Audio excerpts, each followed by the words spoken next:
Good evening, everyone. We're going to begin. Thank you very much. If I can get everybody's attention, I apologize for my lateness, trying to cover too much ground today, but I wish everyone a happy holiday spirit as well. I'm going to open with a few administrative things just to get them done, and then we'll move forward so that everybody knows what to expect as we have. First, I'll begin with some of the declarations that I have to put into the record. For the record, petitions to be heard this evening were advertised in the Connecticut Post on 12/12 and 12/19, and these properties were duly posted in 12/6/2016. So, our agenda today has 6 items on it. One, what I'd like to do, and to my board, and let me first, my name is Stephanie Phillips, Chairman. We have Mr. Fuller that's here, Ms. Giuliano, Ms. Pepin, and Mr. Paul as commissioners sitting, along with our administrator, Jay Habansky. And we don't have an attorney tonight, do we? Okay. I think I left them all where the last place I was at. What I'd like to do tonight, just to make this more efficient and to be considerate, one of the items I'd like to get a motion to take out of order. We can do it when that time comes.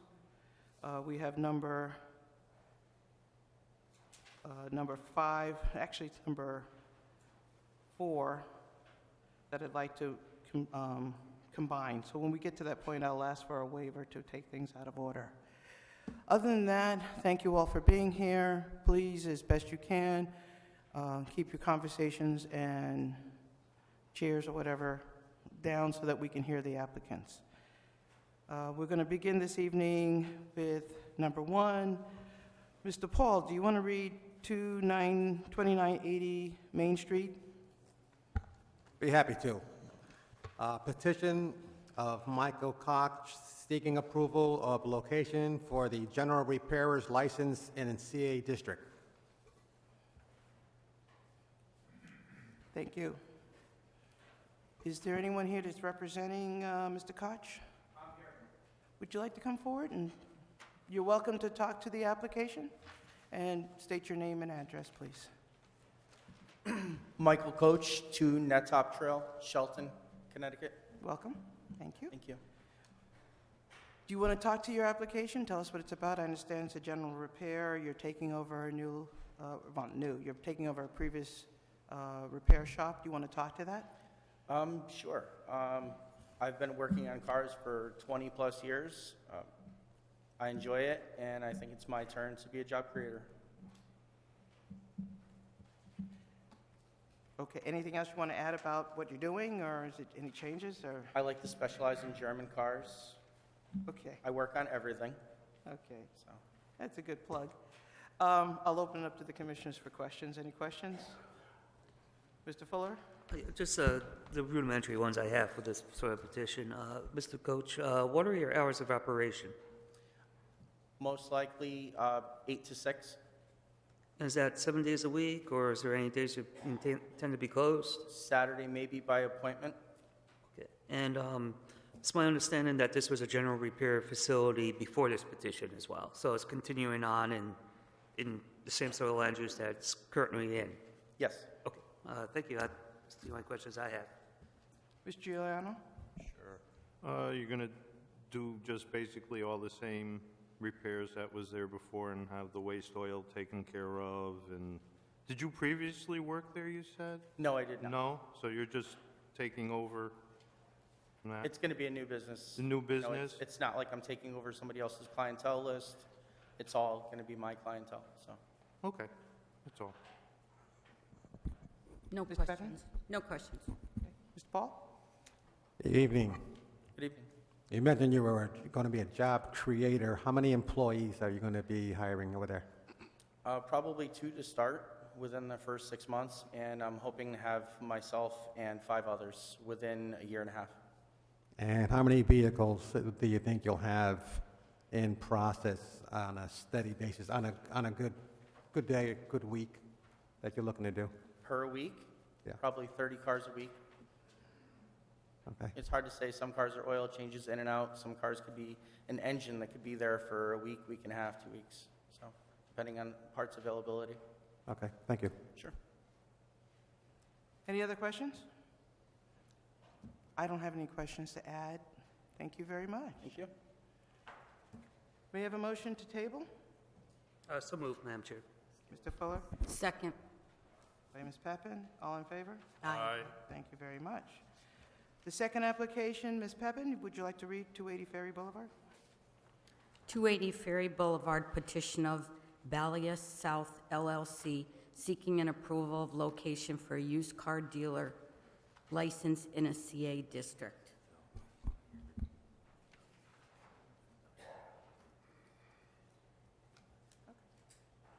Thank you very much. And is there anybody here representing? Thank you very much. Welcome, and your name and address. Steve Barone. The proposed address for the new business is 280 Ferry Boulevard, Stratford, Connecticut. Last name. Barone, B-A-R-O-N-E. Mr. Barone, are you the owner of the property? No, I'm one of the sales managers. Okay, I'll give you a little background. please. Blasius family owns, we have Blasius Chevrolet Cadillac, which is in Waterbury. They've been there for about 40 years. We are the largest Chevrolet dealer in the state. They're very family-oriented, community-oriented. About a year and a half ago, we opened another pre-owned lot in Waterbury also. About 150 pre-owned cars there. Same type of operation that we like to open here. Just to give you a little idea what we've done over here, we remodeled the showroom. We have 4 sales person's desks. We have a separate finance office, separate sales office for the sales manager. We also put a nice customer lounge in there. Full service repair facility, although we are just going to, even though we're licensed, we would be licensed to do repairs, we're going to just work on our existing cars that we want to sell. We're going to have about 150 pre-owned cars there. We did, going to use the existing sign that's on the building. They did do a refinish of the asphalt out there. Give you an idea of the employees, we're going to have 2 sales managers there. We should have 4 salespeople, with 1 internet sales manager also, 1 business manager which will do the finance, and 2 mechanics, and 1 office person to hopefully do a lot of paperwork for us. Any questions for me at all? I'll gladly try to answer them. If you can give me a moment, I'm going to turn this to Mr. Hibansky. There were some staff comments from the Conservation Department and from the zoning. Do you want to speak to them at all? Sure. Well, from the zoning office, I mean, we didn't have too many comments. There's previously a motor vehicle license there, so no major change. We did get some staff comments from the health department. I mean, they didn't have any issues with the application. They just submitted some lengthy comments regarding some of the potential contamination in this area, and they wanted to just make sure that the applicant was aware that if any site work or anything was going to be done at any point, they would need to be contacted immediately, as well as the inland wetlands, the conservation administrator. Okay. The landlord that is there, I think there's an ongoing, it's like about 10 years, so he's fully aware of that, so we absolutely aren't going to do any site work. He would do that. And the comments were really sent to you just so you were aware, Okay. and just full disclosure. Yeah, no, that's fine. You didn't have any issues with the comments. It's the real Okay. question, right? No. Okay. I'm going to open up the questions from the commissioners.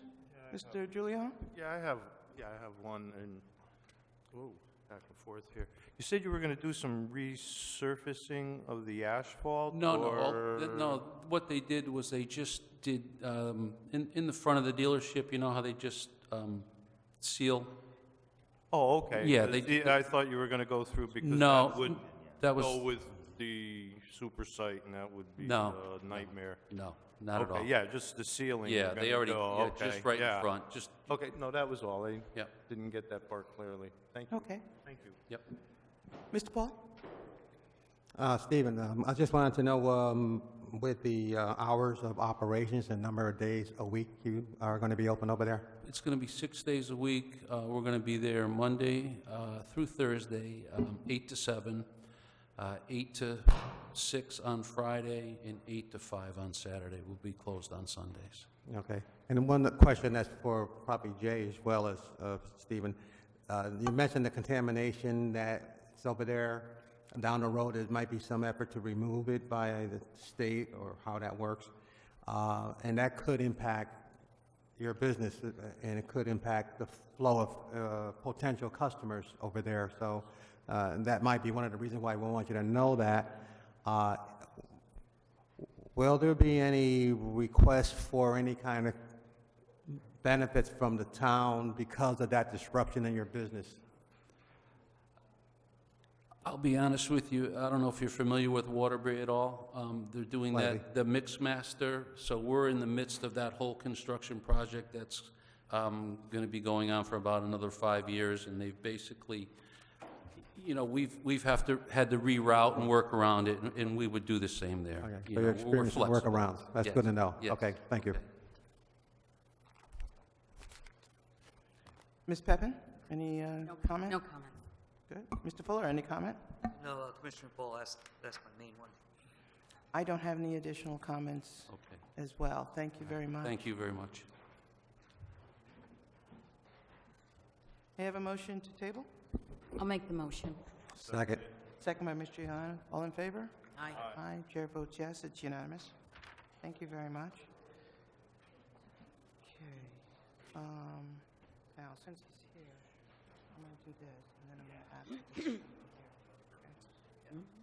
The next application is a text amendment for Point Stratford Renewal Number 3.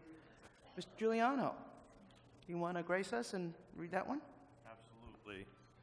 Text amendment petition of Point Stratford Renewal LLC seeking to add a new 8.5 to the zoning regulations and establish a waterfront development district. Welcome back. Good evening. Thank you very much. For the record, if you can give your name and who you represent, just for the record. I'll give you the same one I gave you last time. That would be good. My name is Donald Gershman. I'm a principal of Point Stratford Renewal LLC, and I'm from West Hartford, Connecticut. Thank you. Last time, we spent a lot of time discussing the text of the proposed regulation, as well as comments that had been provided by the Planning Commission, and that resulted in some changes to the body of the document, which we all agreed to. Since that time, I've met with the Waterfront and Harbor Management Commission, which wanted an opportunity to speak with the applicant before deciding whether to recommend approval of the regulation to this commission. We had a very productive meeting. I believe we are of a very similar mind in terms of our vision for the development of the property. And they did, as you know, issue a letter of recommendation for adoption with a number of comments regarding the specifics of a future development, most of which we agree with, and all of which would certainly be within the purview of this commission to consider upon evaluating a proposed master plan that we would present in the future. Beyond that, I'm happy to answer any questions, and I would encourage this commission to adopt the regulation this evening if possible. We didn't get the copy of the approval letter from the inland wetlands, from the harbor management, did we? I haven't seen it. If it didn't go out with your packet, Just going to ask a question. I'm just double checking. I I don't think we received a copy of their approval in our packet for the waterfront harbor management, correct? You all didn't have it in yours. You got that one? Let's just make sure we're on the same page. Yes. Yep, that's it. I just want to make sure that everybody's got, Since out. they're all on the same page, that's all. It's dated December 5th. Oh, this one came out early. Yeah, this is the one that came out much earlier in the month. That's what it is. Came out December 5th. Okay, good. I think you all have received it. I don't know if you have it with you, but we have received it. Any questions? Mr. Fuller, would you like to, any questions at this point in time? No, I think we pretty much used the first hearing as pretty much the zoning questioning, but I remember we continued this mostly because of the unanswered questions from the Waterfront Harbor That's Management correct. Commission. That's correct. So this is more just a procedural matter to keep the commission open, the hearing open, really just allow for Water Harborfront It was a courtesy. to It was a provide courtesy. testimony, But I or just wanted- provide their recommendation in their case. Great. Mr. Giuliano, any further questions? None at all. Ms. Peppin, any further? Mr. Paul, you've been new, so you may have more questions. That would be okay. Yes, no, I don't have questions. I guess I just want to make sure I'm clearly understanding where we are.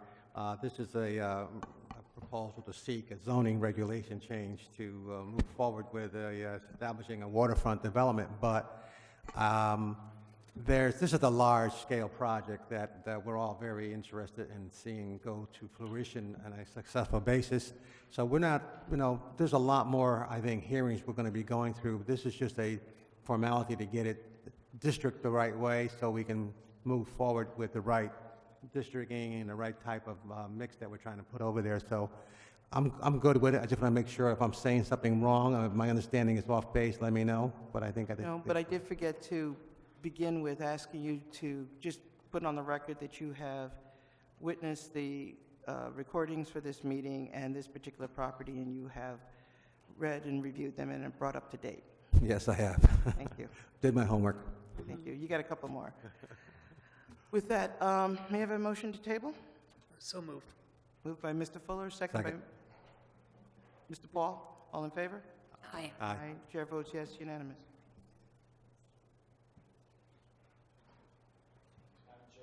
Oh, yeah. She just reminded me. I did. You are absolutely correct as I'm moving forward on it. So I do need to, we're going to begin with you, and then I'm going to step back. Is there anybody here who would like to approach to speak in Madam Chair, favor? we Or should probably motion to take it back off the table. So I'll move to take, it off the table, Ms. Peppin? yes, the text amendment for Point Stratford Renewal LLC off the table. I second. All in favor? Aye. Aye. Motion passes. I apologize. Is there anyone here who has attended who would like to speak in favor of this application? Is there anybody who would like to speak against this application? Not at this time. Thank you very much. Thank So you. we're going to go through and put it back on the table, and then we're going to go back to the other applications to see if there's any. Mr. Fuller, would you like to make a motion to table? Oh, yeah, motion to table the text amendment for Point Stratford LLC. Thank you. I'll second. Second, all in favor? Aye. Chair votes yes, motion passes unanimously. Thank Thank you, Mr. Okay, I apologize, moving along a little forward. I'm going to move back to the first application, 2980 Main Street, which is Michael Cox. All right? We'll probably need to take that off the table again very quickly. Awesome. Motion to take petition Michael Clark off the table. I second it. Second by Mr. Giuliano. All in favor? Aye. Aye. Chair votes yes, it's unanimous. Is there anyone who's in attendance tonight who would like to speak in favor of 2980 Main Street? This is the general repair. He's taking over the business, and he's continuing it as a general repair on that same site. Anybody who's in favor? Anybody who'd like to speak in opposition? Seeing there's no comment, I'm going to ask if we could put it back on the table. So moved. I'll motion to put 2980 Main Street back on the table. Thank you, Mr. Fuller. Second. Mr. Giuliano? All in Second it. favor? Or Mr. Paul? Aye. All in favor? Aye. Thank you. The second one, 280 Ferry Boulevard. Make a motion, Madam Chair, to take that. Thank you. Second? Aye. Oh, Mr. Linda. Peppin? Ms. Peppin? All in favor? Aye. Aye. Chair votes yes, it's unanimous. Thank you. Okay. This is 280 Ferry Boulevard. This is for the used car lot, same location, basically a change in management. Is there anyone here who would like to speak in favor of that application? Okay. Is there anybody who would like to speak in opposition to the application? Okay. May I have a motion to put it back on the table? I'll make a motion, put it back on the table, Madam Chair. I second. Linda beat me to it. Linda, thank you very much. All in favor? Aye. Aye. Chair votes yes, unanimous. Thank you very much. Indulge. That was- Okay, this is where I'm going to ask for a, I'll make a Waiver, did you motion, make a Madam mo- Chair, to take it out of order. You want to put number 5 5 in and order? 6. and 6 in order before 4? Correct. I make a motion to take out of order the amendment and put 5 and 6 in front of 4. Thank I'll you. second. Second by Ms. Peppin. All in favor? Aye. Aye. And before we go any further, this time I'm going to remember, Mr. Paul, will you just state for the record that you have read, brought up to date, you've seen the tapes, and you're up to date? I have that. read, but I'm up to date, and did all the video tape, and thoroughly versed on the items in hand. Thank you very much. Madam Chair, we should probably it's probably my turn anyways to read it into the record anyways, but it might be good just to Say it again, please. formally read the 2 agenda items back into Yes. record. I think it's your turn. Probably my turn anyways. It's your So- turn. oh, And, yep. and would you mind reading all 3? All 3, just 2. Or 2, I'm sorry. Yes, so the first one is agenda item number 5, text amendment, petition of Colloid Properties LLC seeking to add a new text to section 5.3.16 to allow for adaptive reuse of hotels in the CA district to be converted into residential apartments. And agenda item number 6, which is the property of 225 Lordship Boulevard, petition of Colloid Properties LLC seeking special case approval per section 5.3.16, converted a hotel to a 110-unit studio, 1-bedroom residence apartments in a CA district. Thank you very much. Welcome. Thank you for coming back. Chairman, members of the commission, my name is Raymond Rizzio. I'm an attorney with an office at One Post Road, Fairfield, Connecticut. Happy to be before you tonight. I want to first thank the commission for all the effort they put in last month and allowed us to take your comments. Hopefully, I think you'll be very happy because we've adopted almost every one of them and come back with, I think, a quality project that I think this commission is going to be very excited about.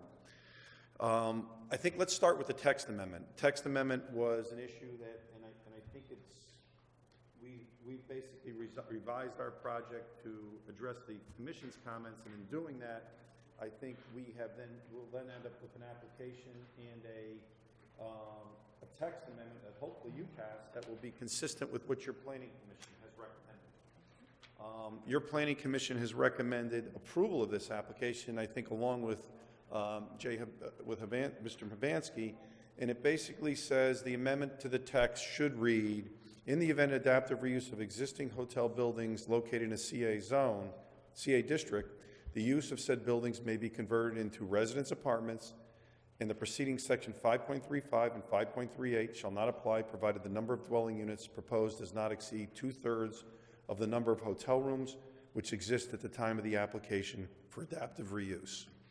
Our application was basically a little bit silent to that. We were agreeable to 1-to-1, and then we were also going to make some modifications with regard to storage, with regard to some concerns the commission had with regard to sizes. We are 100% comfortable with the Planning Commission's recommendation and would encourage the commission to adopt it as presented. For a quick update, section 5.3.5, which this amendment exempts adaptive reuse from, is the establishment of the number of units in each district. So because, and I think the thinking behind this is, these are residential units already. They're temporary in nature, but they're occupied as residential units year-round. So we're really not adding to the residential component for the town. So everybody's pretty much in agreement that the limitations per district should not apply to this application. 5.3.8 is the requirement of a full basement. And that was more for apartments with regard to having, when you have townhouses or you have different types of units where you have a full basement. In this instance, we don't have a full basement. In an adaptive reuse situation, you're taking existing buildings. So it'd be very difficult to adaptively reuse a building that's been built and to add a basement. It would be, in this instance, you'd never have an adaptive reuse because you'd have to demolish the building to put in a basement. So those are really the only two exceptions that that will now apply to adaptive reuse in a CA zone of hotels.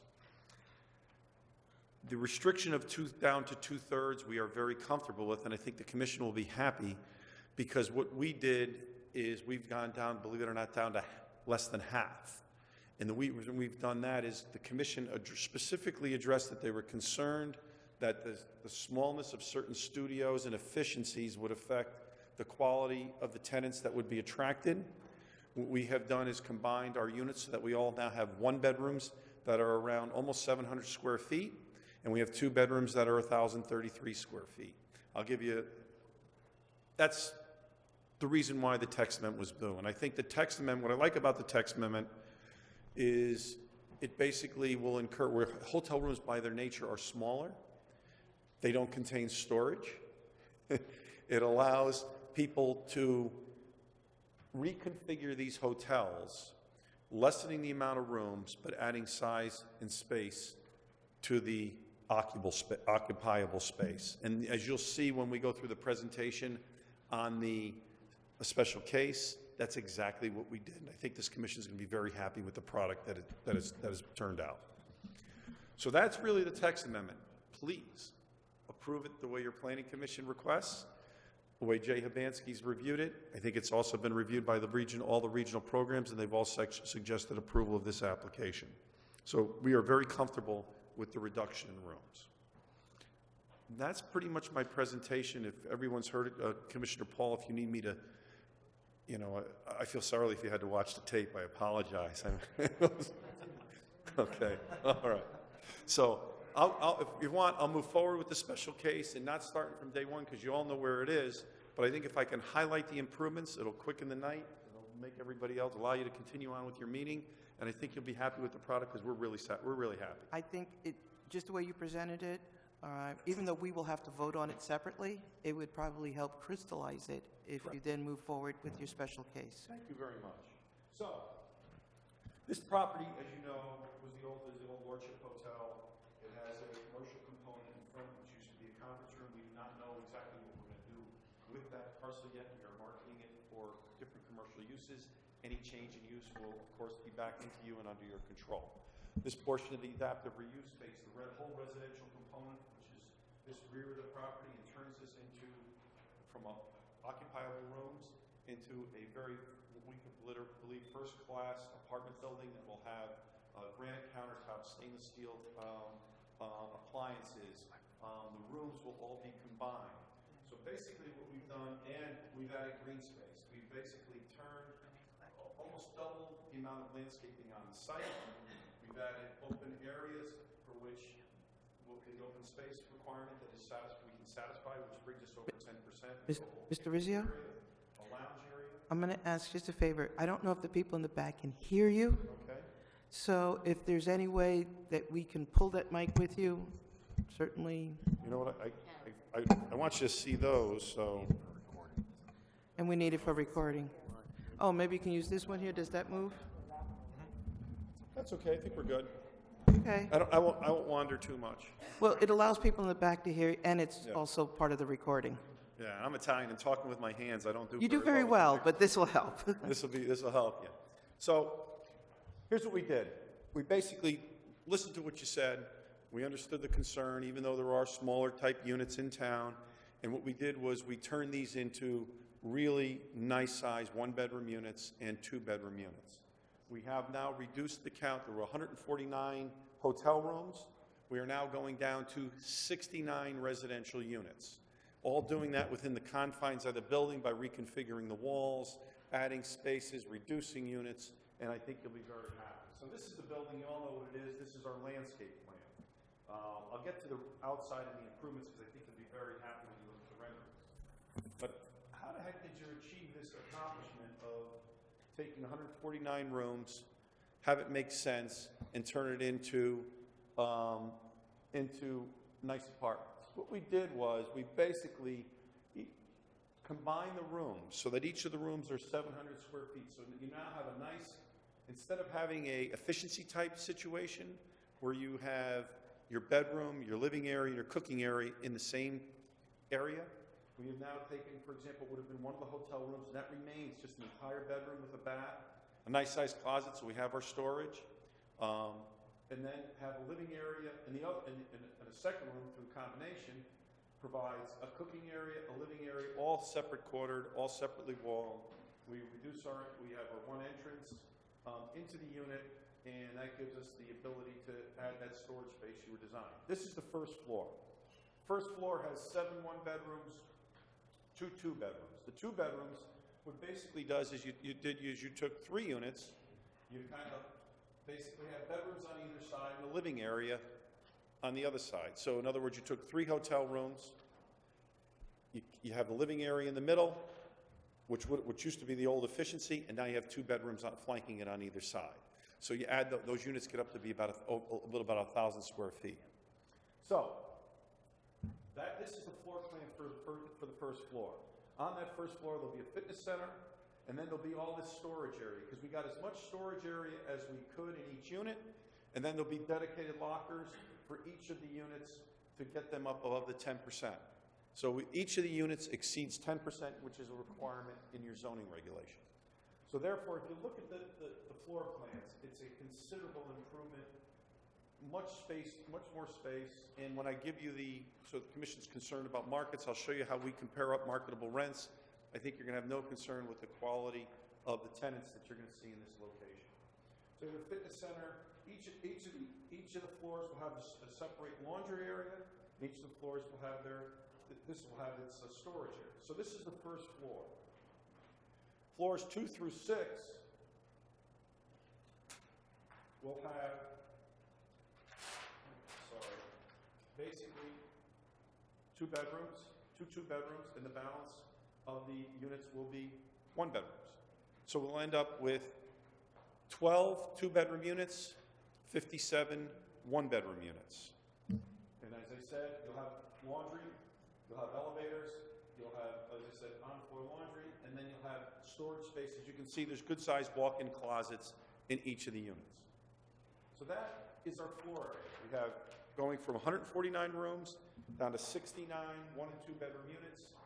The size of the units have doubled and tripled in size compared to the existing hotel rooms. So it's a multi-million-dollar investment by our client to reduce the density there, which I think makes this commission comfortable with the type of tenants that we're going to attract. With regard to the outside, what we've done is, if you looked, we've added all of this landscaping, which used to be impervious, and a picnic area here, and then a large buffer area. I think one of the commissioners was very concerned about what's to our rear. How do you buffer that? Very large evergreen trees, and then a whole open space area in the rear. As you can see, the square footage, and I'll give you the square footage calculations, takes us above that 10% of active open space that we need. But, you know, a picture says 1,000 words. Well, people will tell you I sometimes say a little too much. I think if I put this up here and we had a rendering of what this will look like. Because remember, the Commission's a little nervous about what's behind us. We want to make sure that's screened and buffered too. So we've spent the time, we spent the money. This is what it looks like now. When you add this is the current view from the hotel. When this turns into apartments, we put all our greenery in. We don't have any commission setting a bond so that they know that the landscaping goes in. This whole area will be buffered, which will also be nice because to some extent you can see this from Lordship Boulevard. We will be buffering in effect, your gateway down into Lordship, by buffering this whole area from the facility behind us. And then we've also done is, which as you can see, there's a couple weeds here and there coming up through the cracks. We'll have shrubbery interspersed throughout the site plan. That, we believe, is a huge improvement. And once again, our client's commitment to basically implement the suggestions that this commission put forward in the last meeting. I'm going to give you a couple of things that I think will help establish the record, hopefully make you comfortable with your decision and our application. Give me a second. Okay. We worked. I just want to give you a calculation with regard to the percentage of open space. We had our engineer, our landscape architect, calculate the two areas so that we can demonstrate that we are over the 10% with regard to the open space. There's calculations as to the square footage of active area here and passive area here that takes us over the 10%. And I will submit that calculation to you now for your reference. Chairman, how would you like me to submit these? One copy, well, you can turn them in right now, but the first one copy, Mr. Paul gets stamped and passed out. Okay. You have multiple copies. Yeah, plenty of copies.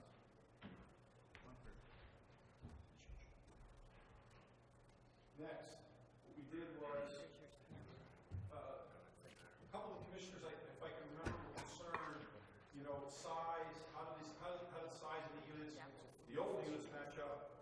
The new units, I think the commission's pretty comfortable. We had enough apartment applications before you, that a 700 square foot one bedroom and 1,000 square foot is pretty much market.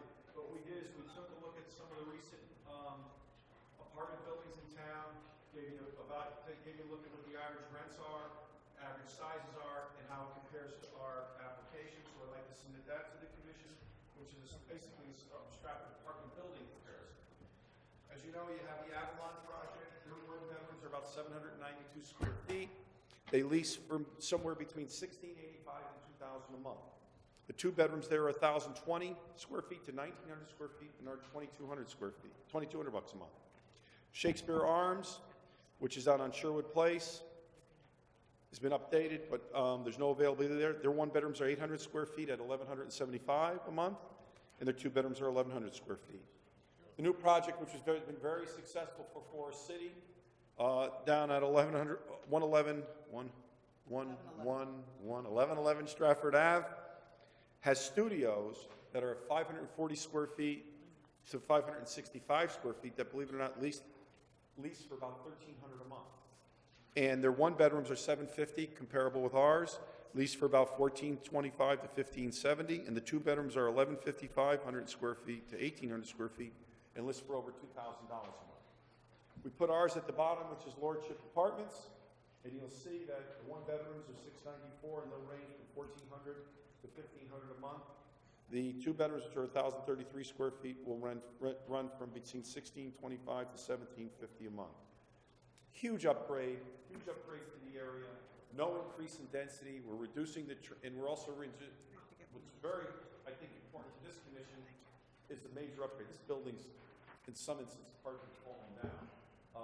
And what this does is take control of all your transitory residents who have caused some issues. We've talked to the property across the street, which is operated by Regional Network of Programs, and they fully support our application. We also talked to the people at Tregs who own Trico, which is on they own that whole corridor along Hauser Avenue. We're very supportive of bringing quality apartments down and getting rid of the transitory nature of this project.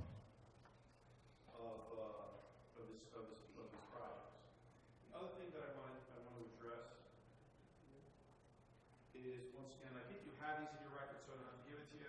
Regional Planning Commission for South Central noted that there was no negative impact by adopting the regulation. So did MedCog, which is also did the same thing. The one thing we did do, which I thought was important, we spent the time to meet with Brian Lampard, who was your fire chief.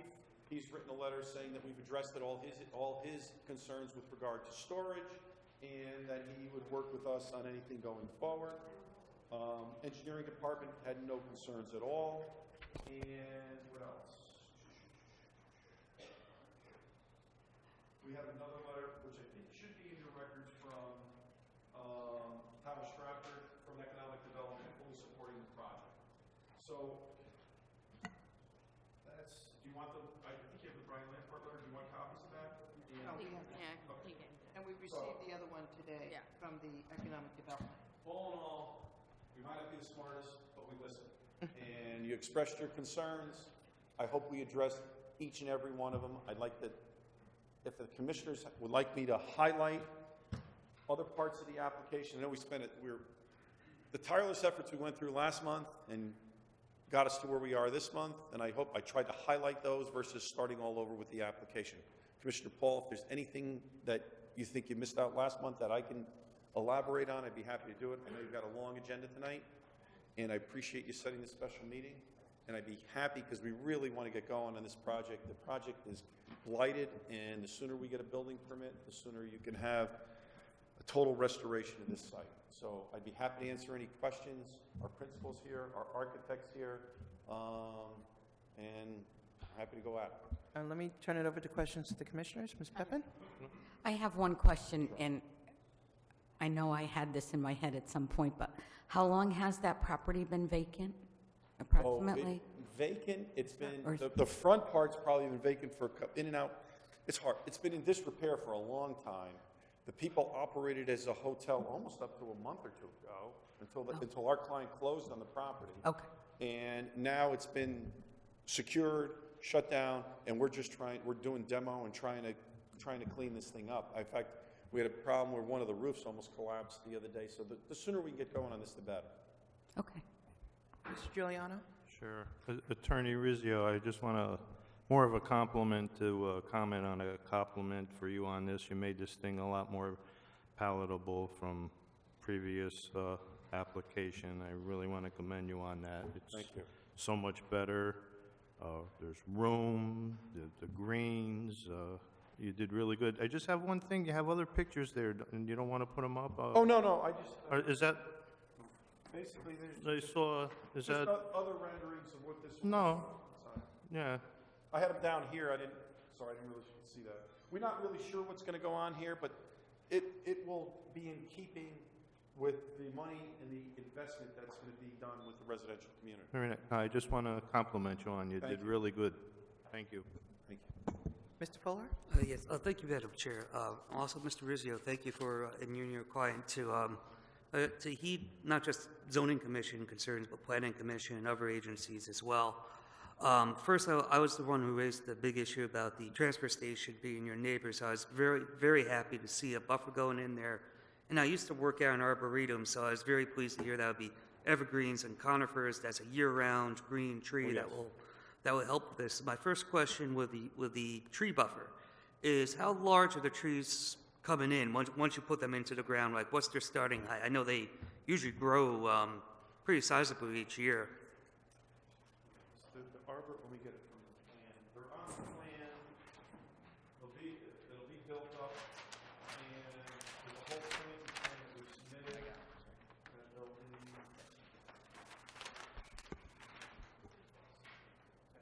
they're listed by color, but the evergreens, that'll be the background that. Yeah, those are the primary will be ones. 12 to 14 feet. Oh, to start. perfect. Once they're planted into the ground, and I know they usually grow 6 to 12, depending on their age. And Yeah, these will be depending 12 on to the 14 feet right from the start. Oh, perfect. So that will take care of a lot of the unsightliness. And also with the conifers being year-round, it's also going to improve potential noxious odors. It's going to put more oxygen into the air, take out some of the CO2 emissions from waste, and generally what's around there is also an industrial area. So what you're doing is also very ecologically and environmentally conscious. I want to commend you and your applicant and the petitioner for that. My other question too is, I don't know if it's a question, but more of a, I guess more of a confirmation, is now that you're bringing it down from, what was around 100 units thereabouts, 110 to 69. 110 and 69, it's logical then to presume that the parking ratio is then improved because of that. Correct. And do you anticipate mostly single young professionals who may or may sometimes have a guest over, or mostly people like myself who work in Stratford, or New York City, or Norwalk, You know, or we have probably, this is probably the highest parking ratio of any residential community I have. I mean, until we get our commercial part, which will then be a balancing act with how many square feet and what the use is, but, you know, we're starting off with over a couple hundred parking spaces at 3.5, 4 to 1. So the parking, we anticipate to be gearing this toward young professionals, single people. I mean, although we're providing an active area and an area where people can enjoy the green, it's not designed for families. I don't think families are looking to live in 700 square foot units and looking to live along the highway. It's going to be commuter driven and also by area driven. We had one of the big demands. We've talked to a bunch of the companies that have businesses in the area, and this will give the ability for lodging close to people's work. So I think it's a win each way. oh, thank you. And my other comment or question would be, thank you for, this is a creative reuse of what's been a very problematic property in town, because just given what's happened there for a bit. I think one of the original apprehensions of this commission is we were just presuming that the hotel rooms themselves were becoming full-blown residential units with a little modification, fixing up, obviously.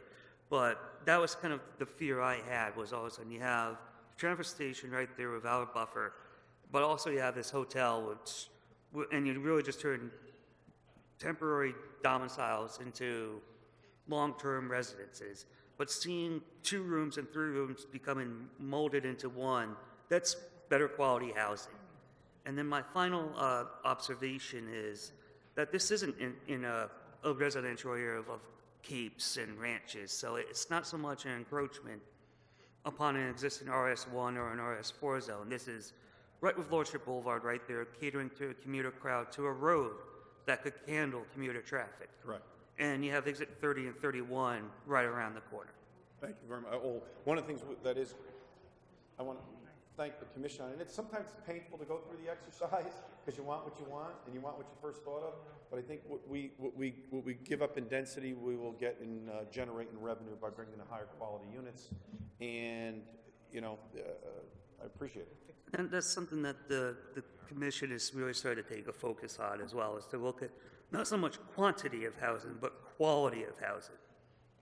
And I think by doing that, by providing more space, one, you could have a much more marketable rent for that, too. You could charge a higher rate because it is higher quality housing, but also means more long-term stability at that, if this market plan works the way you intend it to. We're very comfortable with your help in getting to what we've achieved, that we've got a very, not a viable project, but it's going to be a very successful project. Okay. Thank you, Madam Chair. Thank you. Mr. Paul? Yes, I'm glad to see the photos of the external part of the building. That's what was my question. I'm assuming also you're pushing to make sure all the parking takes place in the back of the building, so we're not going to see any cars in the front, which will make for a better appearance and more street smart from that point of view. The question I have, though, is there is that little circular drive that goes in the front, and that's going to remain. And I'm concerned about cars being left there because there's a paved area where people can come in and get out of their car and run up to their room. That's going to be our phase 2, to be honest with you. And phase 2 is going to be basically, how do we handle this front? This may end up being demolished. This may be back before you with some type of use. But in the end, right now we're here. We're going to restrict our clients to the residents to parking here. This is where the entrance will be. They will not be able to.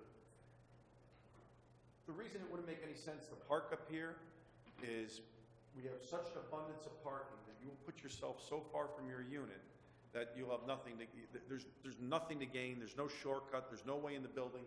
There's no way to get to your unit any quicker.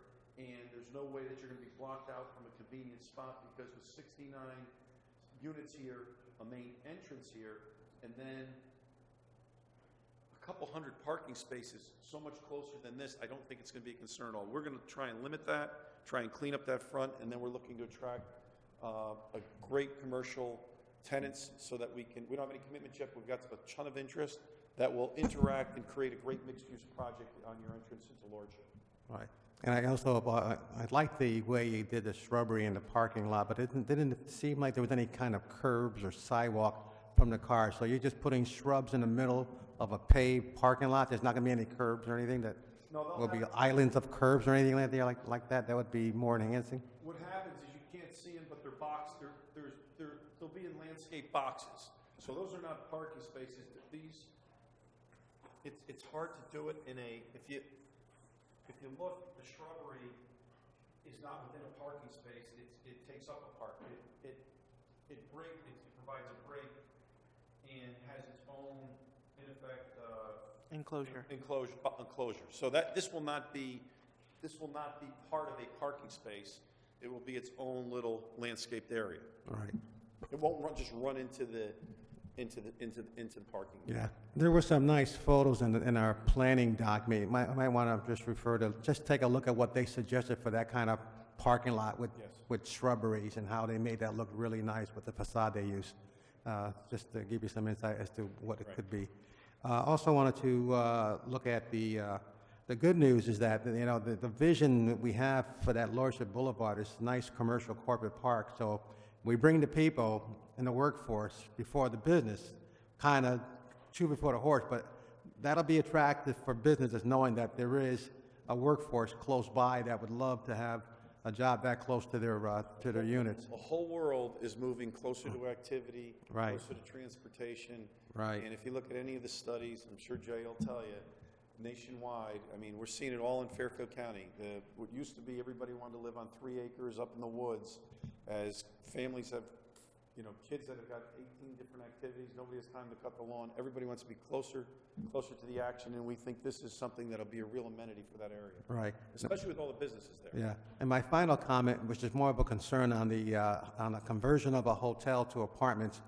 Sometimes we do that without thought on soundproofing one apartment from the other, first floor from the second floor kind of thing. Are you taking into consideration your design, the soundproofing effect that's going to be required? Yeah, the beauty of it is we've had to, because of the great suggestions we've gotten in the commission, we've had to do a lot more work on the walls than we anticipated. So yeah, they'll be upgrading the soundproofing for the area. Good. No more questions. And the floors are all concrete slab, by the way. So that's most of your apartment buildings are stick built. This, because it was built for the hotel with the type of loads it is all concrete slab. So that's about the best sound barrier you're going to get. Thank you. I don't want to repeat and I agree with all what the commissioner said. You've done a tremendous job in taking in the comments that we have, and I have a very positive feeling. I have a few questions. I'll try to go through them. The parking lot. Are you going to resurface the parking lot? It's a mess. Yes. Okay, it's almost unusual.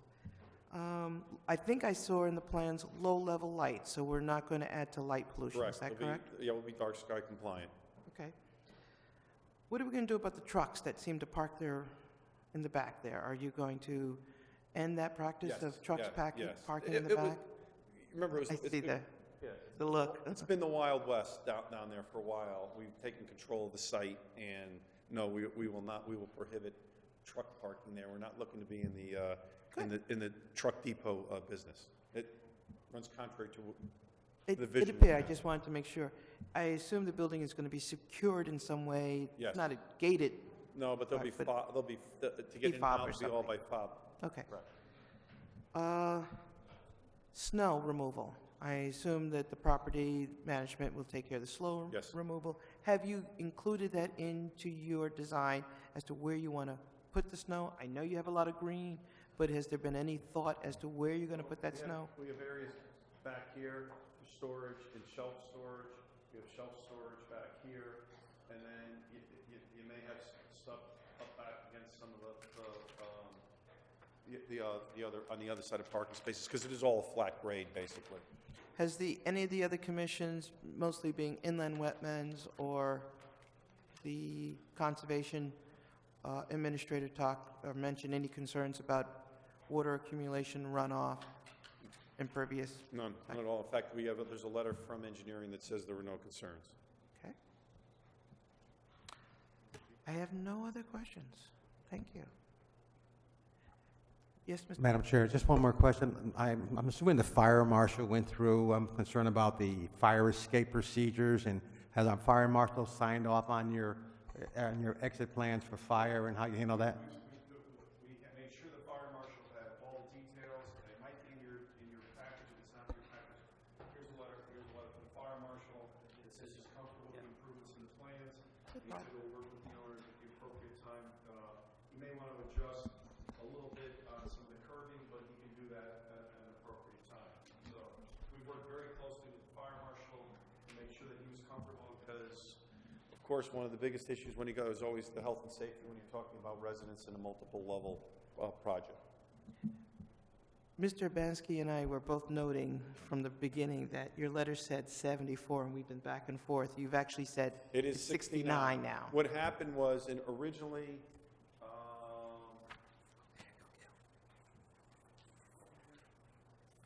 the architect had just made a minor error when he talked that this typical square footage was actually, square footage, number of units. He originally noted on the first floor that there were 7 two-bedrooms. There was a typo.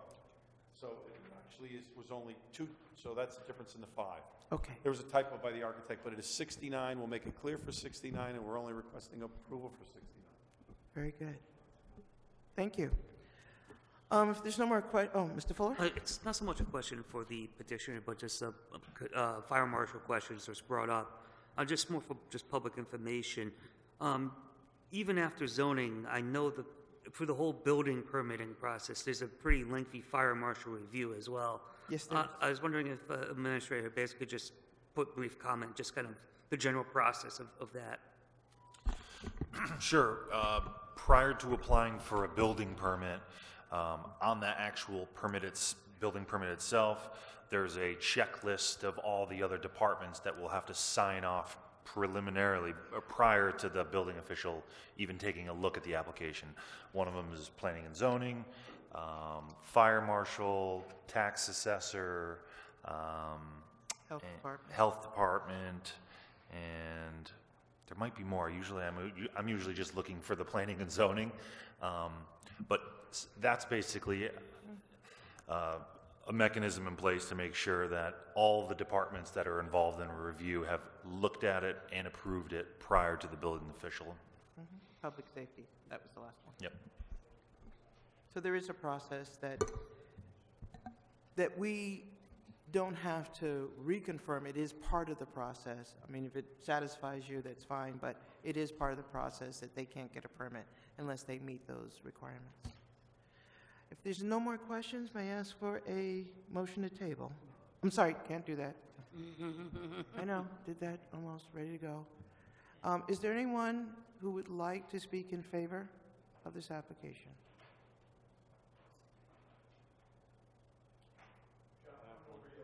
I see movement, I can't tell. A couple hands up. Come on up. Mr. Press.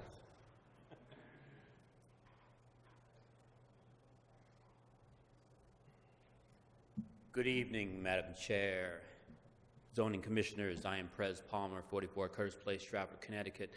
I certainly do appreciate not only the consideration of the recommendations of the Zoning Board, but also the incorporation of those considerations into the planning of this conversion of this facility.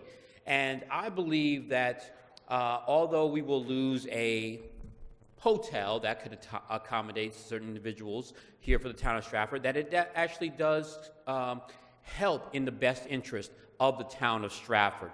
And I am very interested in this application. I would support moving forward, as these individuals have proven in their presentation that they have worked diligently hard to conform to what the Zoning Commission and Stratford would like to go forward. I also believe this would help the Stratford South End, and I would also help, it helps the Stratford housing community. So I would like to speak in actual support of this development going forward. I am Prez Palmer, and yes, I approve this going forward. Thank you. Thank you, Mr. Palmer. Is there anybody else who'd like to speak in favor? Is anybody who'd like to speak in opposition? Seeing that there's no more comments, now I get to ask for a motion to table. Motion to table. I By Mr. second. Thank you. All in favor? Aye. Aye. Chair votes yes, it's unanimous. Thank you. Thank you very much. Thank you very much. If, not to overstay my welcome, but the commission would have the opportunity to vote on this. We really appreciate it so we can get going to work, but we understand your time constraints and It is the appreciate plan to try to vote on everything tonight as best we can. Oh, well, thank you very much. Thanks again. Put that back where-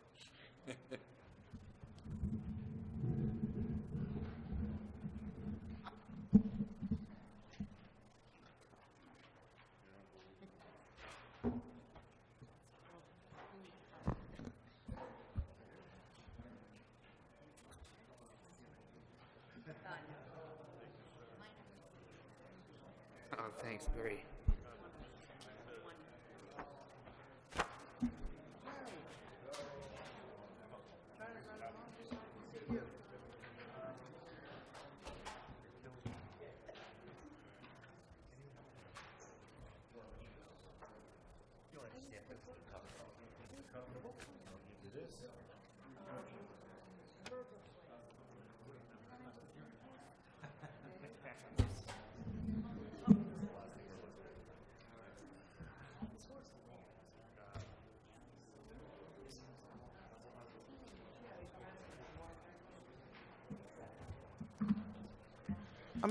I'm gonna call a 5-minute recess while the applicant gets set up.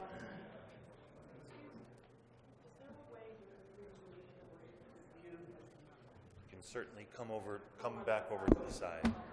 Okay?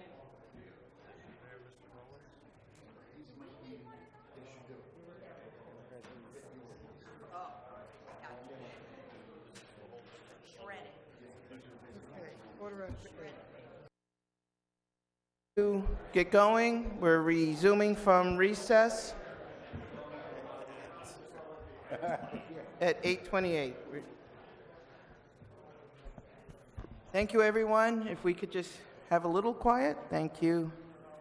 And we're going to begin with Mr. Paul. You get the luck of reading 382 Ferry Boulevard. into the record. Okay. 382 Ferry Boulevard, petition of Rolling Thunder LLC seeking special case approval per 7.105 to construct a 133 resident apartment in an RS4 CA district and a TOD overlay district. Thank you very much. And Mr. Knott? Good evening, Madam Chairman, Ms. Pippin, gentlemen, and Madam Secretary, excuse me, gentlemen of the Commission, and Jay Hibansky. My name is Barry Knott. I'm a lawyer with the firm of Knott, and Dunn with offices at 1656 Main Street. I'm here this evening on behalf of Norma L. Barry of 31 Gillian Court, West Hartford, Connecticut, who is the owner of this property, and Rolling Thunder Roman numeral 2 LLC of 6020 Main Street, Stratford, which is the contract purchaser of this property. At this time, I'd like to submit the certificates of mailing.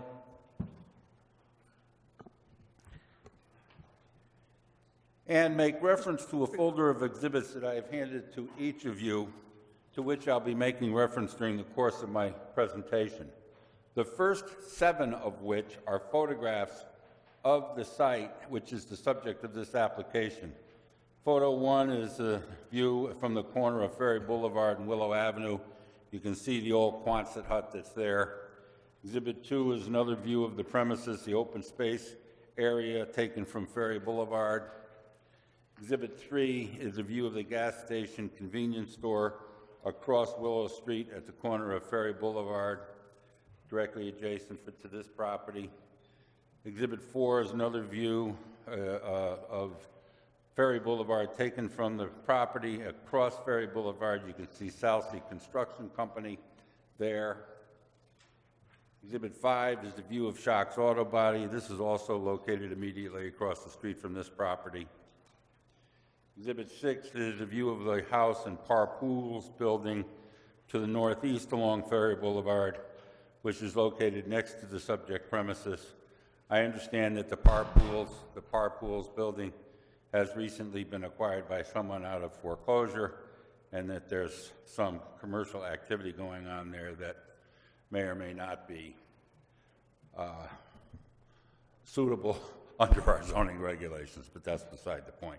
Exhibit 7 is a view of an apartment building to the northeast along Ferry Boulevard at the corner of Homestead Avenue and Ferry Boulevard in the immediate neighborhood of this property.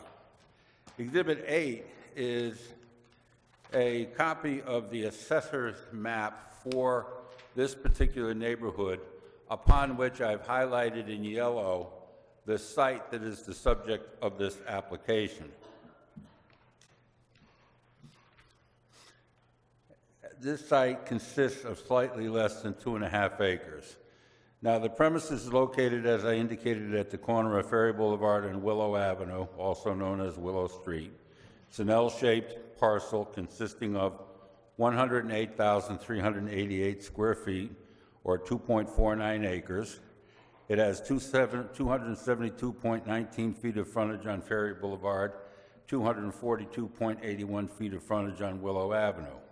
The site is mostly vacant with the exception of an old Quonset hut type of building located near the corner of Ferry Boulevard and Willow Avenue, which years ago had been a hot dog stand and more recently had been a storage lot for landscaping vehicles. The first 350 feet back from Ferry Boulevard is zoned commercial CA. Beyond that 350-foot commercial zone, the balance of the property is zoned single-family residential RS4.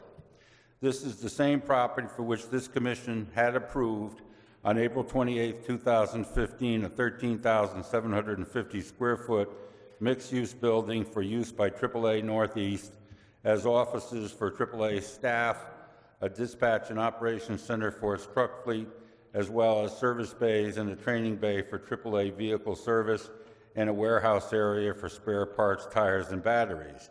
That approval was appealed by neighbors and was ultimately overturned by the Superior Court. The property has been vacant for decades. Now, Exhibit 9 is a copy of the proposed plans, which consist of the architect's color rendering of the proposed building, the site plan, the landscaping plan, the floor plans, and the exterior elevations of the proposed building. Please note that the site plan that we are proposing, a complex of 130 one-bedroom residential apartments and 3 studio apartments for a total of 133 units in 3 buildings extending across the site. There are 140 parking spaces shown on the site to accommodate the residential use taking place within the structures. This represents 7 parking spaces more than are required under our transit-oriented district overlay regulation, and the curb cuts and parking areas have been realigned, I should say, whereby there is proposed only 1 curb cut on Willow Avenue and 1 curb cut on Ferry Boulevard, as opposed to the 2 curb cuts on each street which currently exist. Now, with respect to the use of the RS4 zone property, as well as the CA zone property, as you can see from the site plan, which is sheet SP1, the first site plan sheet in Exhibit 9, the zone line dividing the property between RS4 and CA runs diagonally across the rear 25% of the property back from Ferry Boulevard, is indicated on sheet SP1. However, the dual designation of this property is not an impediment to approval of this use, as residence apartments under the TOD regulation are permitted in both residential and commercial zones. So even though this is a dual zone property, both zones are permitted for TOD use. Now, at this time, I want to introduce Pat Rose from Rose Tizo and Company Architects, Surveyors, and Engineers, who prepared the plans which are the subject of this application and reflected in Exhibit 9. He'll take you through the site plan, the lighting plan, the landscaping plan, and architectural plans, and explain to you how the site will work. Pat, rather.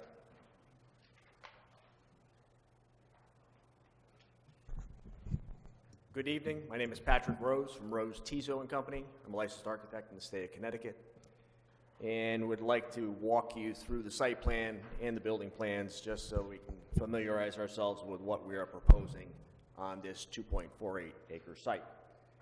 The Willow being to the lower portion of the sheet here, Ferry Boulevard to the left, and then continuing up Ferry Boulevard and then coming back in from underneath the circle.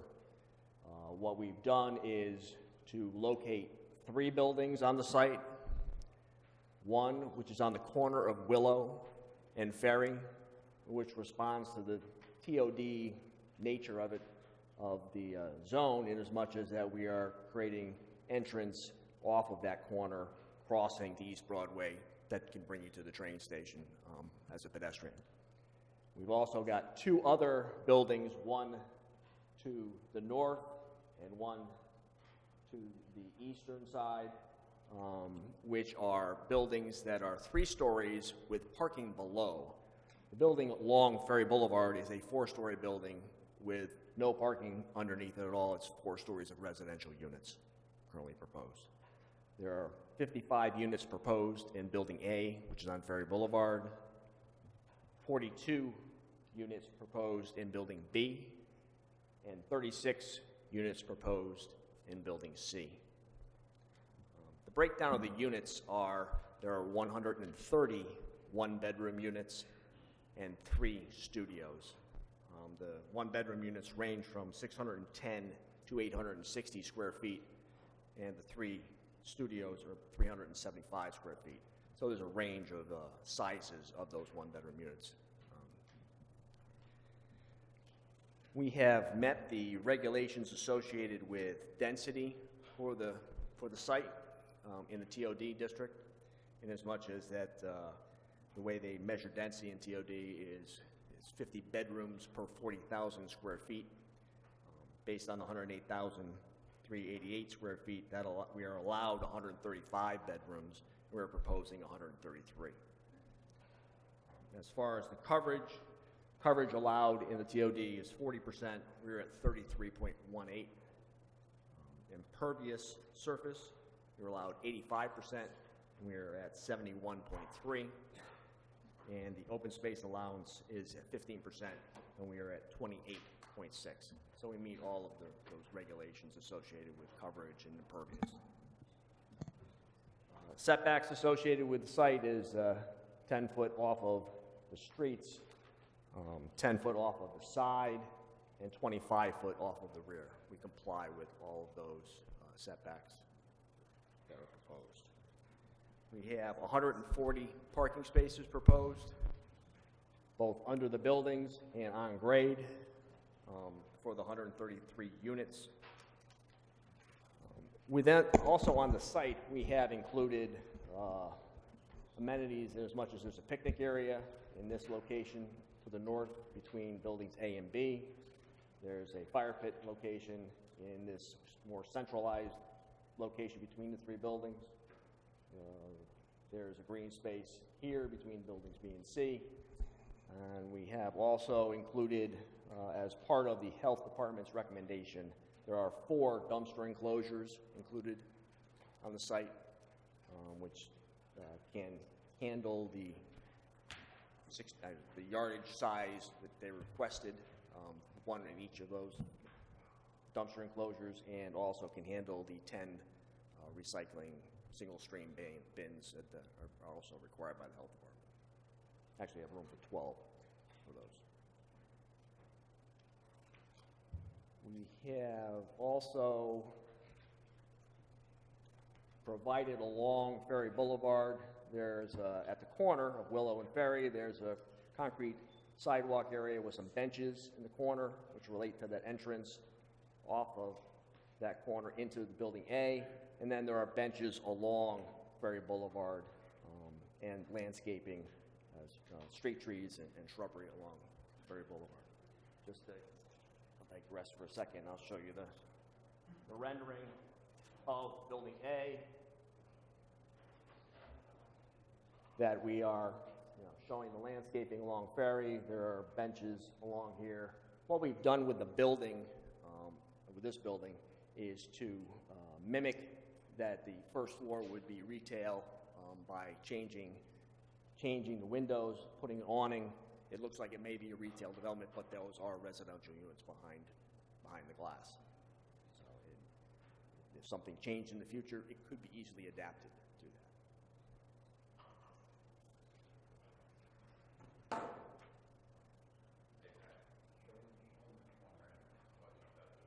Why you got it up there? One of the requests from Jay, and he's given us a lot of input on this, is that we create a corner entrance to Building A that respects that Willow and Ferry corner. We've done that. This leads you directly into a stairwell, also leads you the corridor to the main core of the building. So if somebody's walking from the train station, they would enter into this building on that corner, or they go around the corner and get to the other two buildings. Also, on the site, we have included 3 locations for bike racks, one for each of the 3 buildings. That would be a 3-sided structure with a roof, gate, locked gate, to enclose the bikes within that.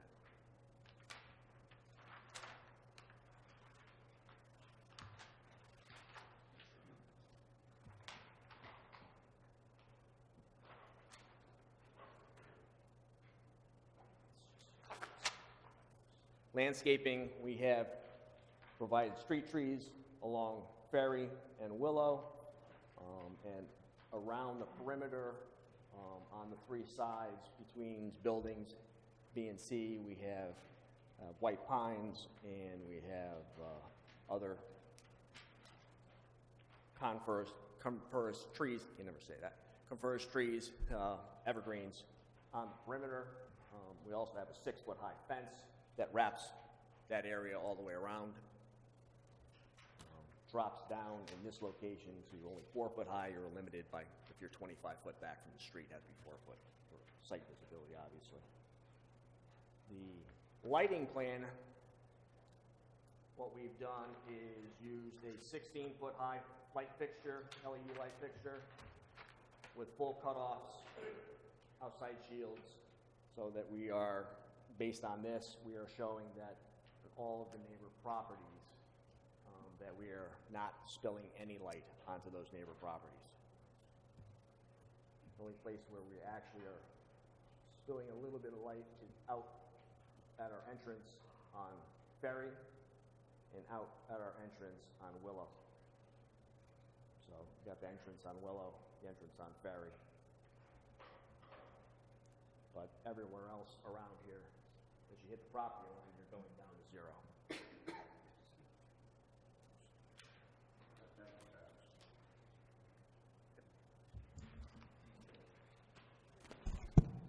At this time, I'd like to introduce Manuel Silva, a licensed engineer also with Rose Tizo, who will address issues raised by the town engineer in his administrative comments dated October 18th, the health director in her comments dated October 21st and December 7th, and the conservation administrator's comments dated October 17th. Manny? Good evening, Manny Silva from Rose Tizo and Company, civil engineer and registered in the state of Connecticut. I'll just go over a quick overview of the site plans first, and then we'll address some of the comments that were made by the various departments. So basically, the land survey shows, as you can see here, the property is basically has an existing building with some various broken up pavement on site. I think someone already spoke, the attorney already spoke to the history of the property. Basically, what we have here is a site plan with 3 buildings. We have the first building up front near Ferry Boulevard, which has, as Pat said, a 4-story building. We have an entrance here on Willow, far enough back where it doesn't obstruct the intersection. And also the same thing here, the Ferry Boulevard entrance is away from the intersection with Longbrook Avenue, so that when you exit, you take a right, and then you have to actually circulate around there, but the traffic engineer will speak more to that. There is the 2 buildings in the back with parking underneath. We are providing some bike storage areas that are undercover. As Pat said, per the recommendation of the health department, we have 4 dumpster enclosures with the allotted or with the required amount of space for the dumpsters for the development of this size. As you can see here, there's the enclosure for the bike storage here. There's another one here, and there's one here near each building, servicing buildings A, B, and C. We took the recommendation of the Wetlands Commission, or the Wetlands Administrator, not the Commission, and we included a rain garden feature here in between buildings B and C, where some of the rain runoff from the paved surfaces will go directly into the rain garden and help treat that water and infiltrate it into the ground. And that'll kind of give me a little segue into the second plan, or next plan, which is the drainage and utility plan. So basically, you can see there at the bottom is how we detail that rain garden. It's basically a depressed area with some wetland-type plants that tolerate a more wet area, as you can see here. And that will occur here, where there is also a catch basin in the middle there that's raised a little bit higher, so that if that water does get to a certain point, it floods to a certain point, it overflows into the catch basin. And it's conveyed to two different gallery systems. One being the total capacity of the gallery system is about 14,000 cubic feet, which is well within the required by the town of Stratford for the 25-year storm. And again, we are holding the whole volume, so we are reducing the amount of volume and the rate of the stormwater leaving the site from today's condition. So what we have is an increase in water quality because it's all being infiltrated and filtered to the ground. And we are reducing the amount of volume coming off the site from the existing condition. And we also meet the DEP's water quality volume requirement. They require about 5,000 cubic feet, and we have 14,000. So again, I'll try to speed things up here. So one of the comments that the engineering department had was about some of the grades over in the northeast area, because the neighboring properties kind of slope towards the property right now, so they all drain onto this property. And we are raising it up slightly to accommodate the parking fields and things of that nature. So what we created was kind of a swale there in the back that then gets collected by a catch basin, and that is then brought onto into our system, which then is infiltrated into the ground. I'd like to just go real quick here into the soil and erosion control plan, where basically we have perimeter silt fence to protect any adjacent properties from any runoff or any sediment leaving the site during construction. We then have silt sacks in the actual catch basins, so that once the construction is finished, you have the sediment is moved with those sacks, and the catch basin itself is clean and like it's new, which is how it's supposed to be when you have a stabilized site, not catch basins full of sediment. And we have an anti-tracking pad up on Ferry Boulevard to get the mud off of the wheels from the construction vehicles entering and exiting the site. And as Pat briefly went over, we have a landscaping plan on SP4, where we have some street trees here in the front, some low yews in between the street trees. We spaced them out at about, I believe it's 20 feet apart. And then around the perimeter of the adjacent, with the adjacent neighbors, we went with more of a coniferous or evergreen type of planting, type of trees, so that they screen the neighbors throughout the year. And then we have some basic details for construction. Basically, here's our lighting fixture, which as you can see is a downlight fixture. It's not one that you can see from above or from the sides. It projects all the light straight down. So again, I'm sure you've all seen, Commission's seen a lot of this stuff. So we have our dumpster enclosure detail, which is a masonry type wall around the enclosures, which will be treated with the same materials that the building is. So it'll be similar, a brick facade around these enclosures with a gate. So that's basically it for the plans. And then we have our lighting plan, which shows the point-to-point light numbers, so you sit there and look at it with a microscope or a magnifying glass and see that all the perimeter areas have a 0, which means that we don't have any spillage off-site. I'm going to submit the comments from the engineer and my responses. Let's go over them real quickly. They're very minor. The project fronts on the state road on Route 130. The state is entertaining changing the traffic design between Willow and East Broadway. DOT approval will be required. Improvements necessary for Route 130 change should be incorporated as required. So we're going to file, once we have an approval here, we'll file with a DOT encroachment permit. And at that point, we will coordinate with their modifications in the future for these intersections. And we'll get that approval, and if there is any changes that they require, we'll implement them immediately. The grading plan, the gallery should be H20 loading. We've noted, we revised the plans to note that they should be H20 loading, or they shall be H20 loading. That just means that they could take a full heavy-duty truckload on top of, if they were to pass on top of the galleries. That's pretty standard. It just wasn't noted, and now it's clear. Soil conditions should be investigated where the galleries are proposed to ensure proper infiltration. Test pits and perk tests shall be performed prior to building permit. So before we go for a building permit, what we'll do is we'll actually go out there, dig some holes, do a couple of perk tests to make sure that the infiltration rate of the soil is conducive to the system that we're putting in. So if it isn't, or if it's slower, we have to make some adjustments. But usually we'll do that with the engineering department prior to him signing off the building permit. Maintenance notes need to add. So I had a maintenance schedule and some notes. They didn't include the vortex units, which vortex units I have 2 of them, which is a swirl concentrator unit.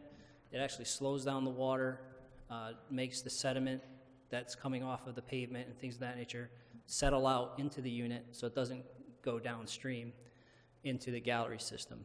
And it also takes out any floatables or any particles down to about 2.85 microns. So what that will maintain is the galleries clean.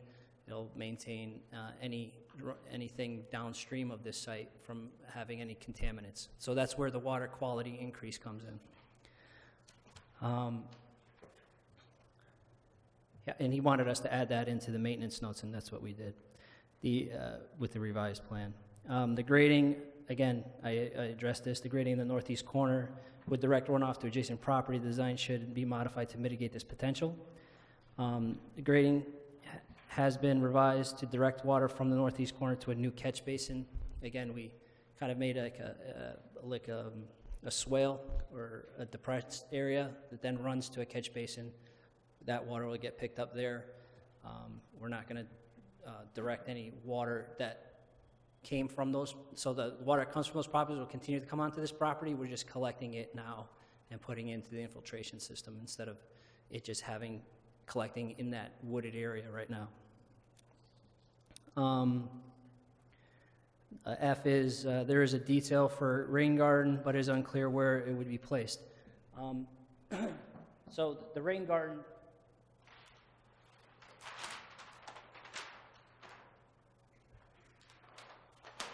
as you can see, it's right here, this big triangular shaped thing here, shape there. So I think why he wrote that is because it showed up on one plan, but it didn't show up on the rest of them. So I made sure that it did show up on the rest of the plans. It was just on SB2, but now it shows up on all the progressive plans. WPCA approval is required. There's limited information on the public sewer downstream of the site. Some of the older records show a 6 to 8 inch pipe on the location of the Ferry Creek crossing, which may be a siphon, and which may impact the capacity of the town sewer. We believe the pipe to have been tied into the new Housatonic trunk, which also may have capacity issues. Verification of downstream issues may be addressed. So after we get a zoning approval, if we get a zoning approval, we'd go down to, file an application for the WPCA, and then we'd go and research if there is any capacity issues down the way, and if there's any capital improvements required for this project to go in,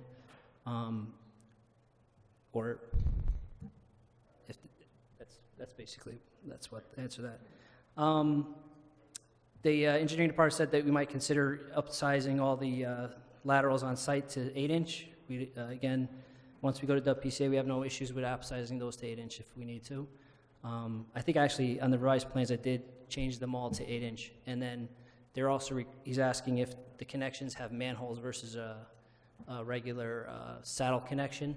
And I noted that manholes may be required by the WPCA. And that's basically it. Thank you. At this time, I'd like to introduce Garrett Bolella, a licensed engineer from Frederick Clark Associates of Fairfield. Garrett is the fellow that did the traffic access and impact study dated November 14, 2016, copies of which were submitted to you with the initial application. Garrett will explain his findings and provide you with a detailed explanation of what the DOT plans by way of modifications to Ferry Boulevard in this area. Garrett?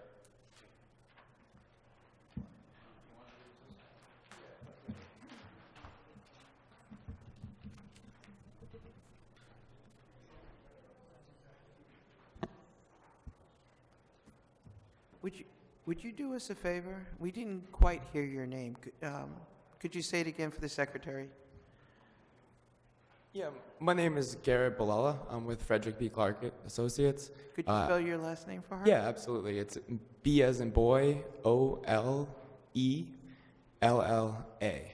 Thank you very much. You're welcome. I'm a licensed engineer out of our office in Fairfield, Connecticut. Tonight, I just want to go through with almost everything that goes into making our traffic study to just give you a little bit better understanding. Our site is located in the northeast corner of the intersection of Ferry Boulevard and Willow Avenue, depicted on the map over there. Our study scope included the two signalized intersections of Ferry Boulevard and Willow Avenue, and Ferry Boulevard with East Broadway, shown right here. Clark Associates utilized 2016 projected traffic volumes from the traffic study that was prepared for the development. I want to make a suggestion. Yeah. If you don't mind, you can move that podium closer to the display so that you don't have to keep running back and forth and make it more efficient. Thank you. So the first part of preparing the traffic study is to determine the existing traffic volumes on the roadway. What we did is we utilized the 2016 projected traffic volumes, and we took those from the traffic study that we prepared for the development across the street, which was 335 Ferry Boulevard, which is located right here. Those traffic volumes were based on actual manual traffic counts conducted in June of 2015, when schools were in session during both the weekday morning and weekday afternoons periods. Based on those counts, the study area is observed to peak between 7:30 and 8:30 a.m. in the morning, and traffic volumes peak again between 4:45 and 5:45 p.m. in the afternoon. The volumes that we're using were balanced to all the latest available CONDOT automatic traffic recorder data for the area, and they were also balanced to the existing design traffic volumes for the Wheeler-Moses Bridge construction project. So in our opinion, they are very conservative. Table number 1 provided in the report provides the hourly traffic volumes for each segment of every roadway within our study area. And you have that available in your report if you'd like to take a look at that. Also, Figure 4 within the report provides the existing traffic volumes by movement and approach to each of the study area intersections for the weekday afternoon peak hour. And simply, I'm just showing that one right now because that's when volumes are the highest on the roadway within our study area. As part of our data collection process, we also collected accident data for our study area, which included Ferry Boulevard at the intersections of Willow Avenue and East Broadway for the latest 3 full years available. And what that data indicated is that there were a total of 6 accidents over the course of that 3-year period, 4 of which were related to rear-end collisions, which are typical at signalized intersections, 2 of which occurred during inclement weather, and 1 which occurred as a result of an animal in the roadway. Based on this, it was determined that there was no pattern of incidences which warrant mitigation in this area. After developing the existing traffic volumes, the next step is typically to develop the no-build traffic volumes or future traffic volumes without traffic generated by our proposed development. To do this, we applied an annual growth rate of 0.5% to all our existing traffic volumes as recommended by the Connecticut Department of Transportation, and that rate is typical for the State Route 130 corridor. We also included traffic volumes related to a couple other developments. We included traffic volumes related to the 335 Ferry Boulevard project and also to a self-storage facility that is only in conceptual design but is going to be proposed on East Broadway sometime in the near future to be conservative. Table 3 provided in our report has the other development traffic volumes. And then figure number 8, also included in the report, shows the assignment of those traffic volumes to the study area roadways. The next step after developing the no-build traffic volumes is to determine how much traffic the site will generate. Based on the Institute of Transportation Engineers trip generation manual, which is an industry standard, our 133 apartment unit development is anticipated to generate 42 vehicle trip ends during the weekday morning peak hour and 53 vehicle trip ends during the weekday afternoon peak hour. Table 4 provided in the report provides a summary of the vehicle trip ends generated within both peak hours and also provides the number of entering and exiting trip ends during those time periods as well. As far as the site access, the site frontage currently provides 2 access curb cuts to both Ferry Boulevard and Willow Avenue. Of the existing curb cuts on the proposed development, we propose to continue to utilize only the most northerly curb cut on Ferry Boulevard and the most easterly curb cut on Willow Avenue. I can just go back.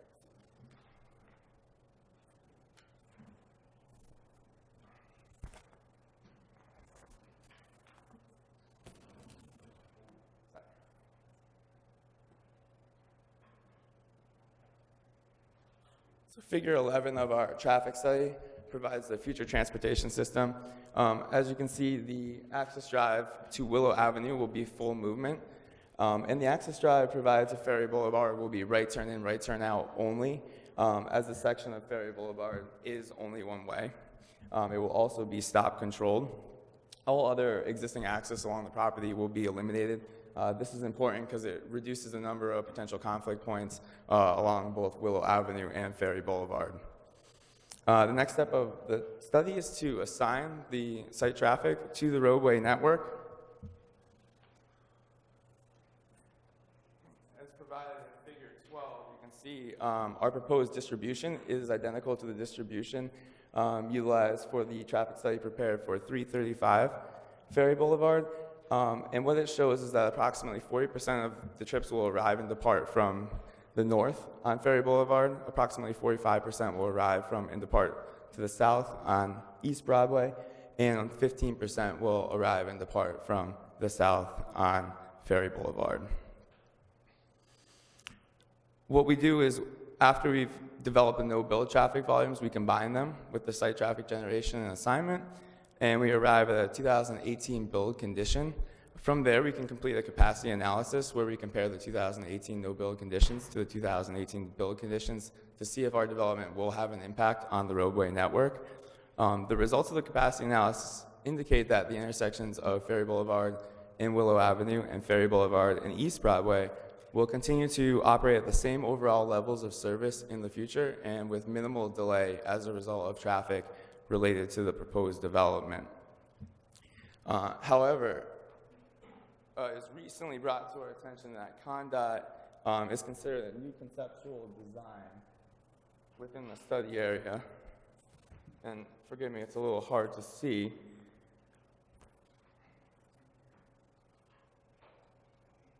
But we also conducted an analysis for CONDOT's conceptual design plan in which they're considering removing the traffic signals at Ferry Boulevard and Willow Avenue and Ferry Boulevard at East Broadway. The reason being is the traffic signals are no longer warranted based on the volumes on the roadway. Particularly Willow Avenue is a rather low volume local roadway. The proposed improvements aren't related to our project, they're actually related to the 335 Ferry Boulevard project, and which we conducted, and we're currently working with CONDOT to implement those improvements if they feel they are appropriate. CONDOT was comfortable with us sharing this plan with you tonight. And just to reiterate, in the future plan, the Willow Avenue approach would be stop controlled. The site access drive of 335 Ferry Boulevard would also be stop controlled. There'd also be some other geometric improvements to the roadway, such as teeing up the intersection of East Broadway at Ferry Boulevard, and also the reduction of some of the travel lanes along the site frontage on Ferry Boulevard and to the north. This provides some distinct advantages for pedestrians. They have fewer lanes to cross. The improvements in geometrics will make it safer for pedestrians, and there'll also be the incorporation of additional signing to alert motorists of pedestrians since the signals will be taken away. We did an analysis of this two-way stop controlled scenario, and then we found that the minor road approaches that are stop control would operate with acceptable levels of service during both the weekday morning and weekday afternoon peak hours.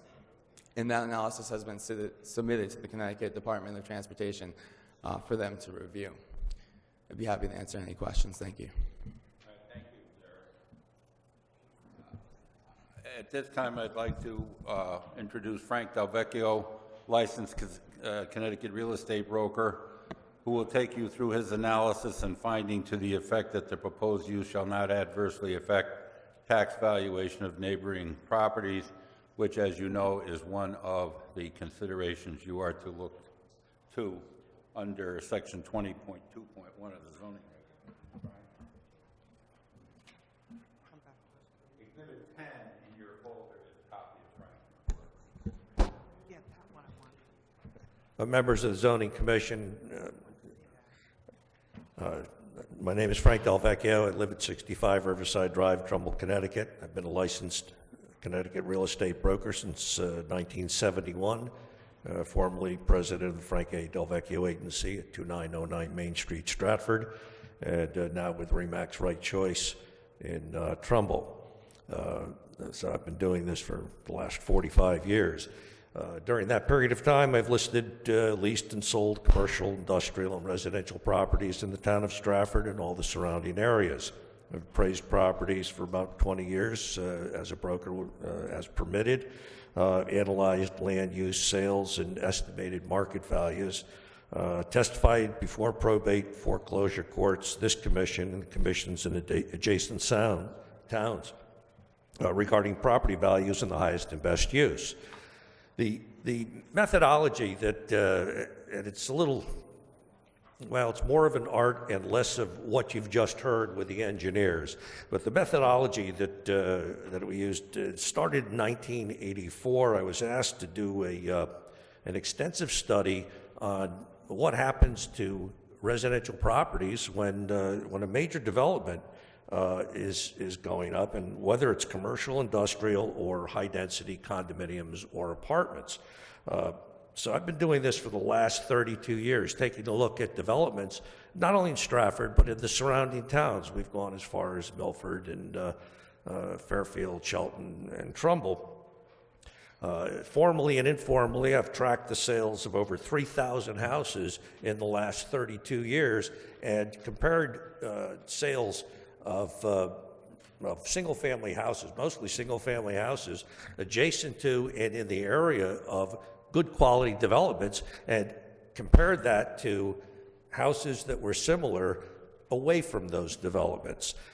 Quite honestly, when I started doing that, I had a preconceived notion that it would negatively affect the value, and I had to change that notion because in time after time, throughout these 32 years, a quality development, properly put up, properly landscaped, properly lit, does not negatively affect the value of adjacent homes or homes in the immediate area, again, of a quality development. So we take a look at that. We take a look at the highest and best use of a piece of property. The highest and best use is normally considered that use that will produce the greatest income. Well, I expanded that. I've also taken that definition to include the need for that project, the burden on the town's resources, the aesthetics and the impact in the overall neighborhood. Over the years, this has historically become battlegrounds. We go all the way back to Orinoco Village condominiums. Decades back, there was a huge uproar that condominiums were destroying the nature of the town. And most recently, Avalon was again a long battle in the town. We have across the town, just naming a few, we've got the Farm Mill condos in Tudor Ridge. We have apartment complexes on Sherwood Street, Shakespeare Arms, Sherwood Apartments, Yale Street, and Stratford Avenue is the Stratford Apartments, 1111 Stratford Avenue, one of our new developments, the Elms on Lower Main Street, the Camelot. Down the street from this site is the Richelieu Apartments that have been there for decades. Once these are built, they almost blend in unnoticed. They don't become major factors in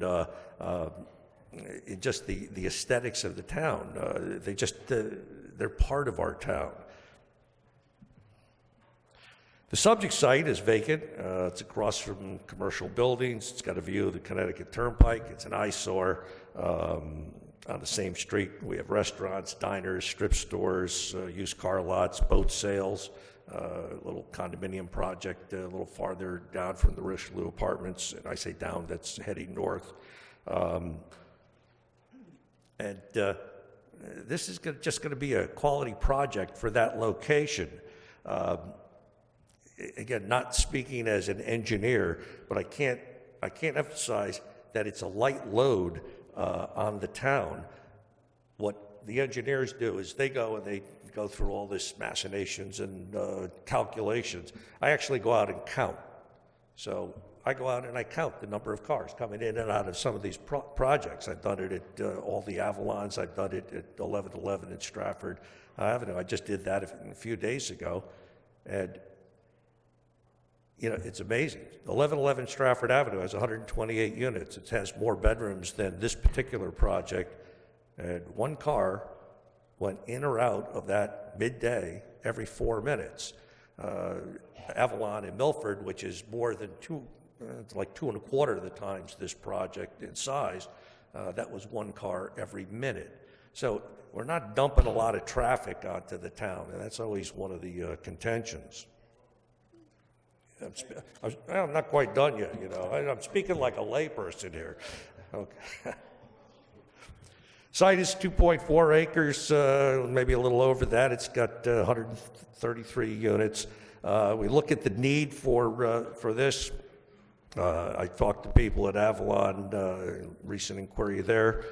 They're fully leased. 1111 Stratford Avenue with 128 units, they're fully leased. All the smaller apartment complexes in town, they are fully leased.